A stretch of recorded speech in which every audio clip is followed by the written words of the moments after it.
Қазақстан Республикасы Ішкі істер министрлігінің бұйрығына сәйкес республика көлемінде 10 наурыз бен 17 наурыз аралығында мигрант профилактикасы іс-шарасы өткізілуде.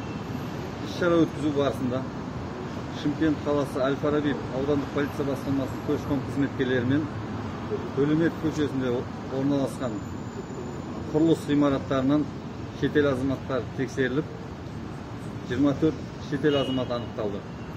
Шетел азаматтарын Әл-Фараби полиция бөліміне жеткізіліп, әкімшілік хаттама толтырылып, сотқа жолданады. Мигрант жедел профилактикалық іс-шарасы 17 наурызға дейін жалғасады.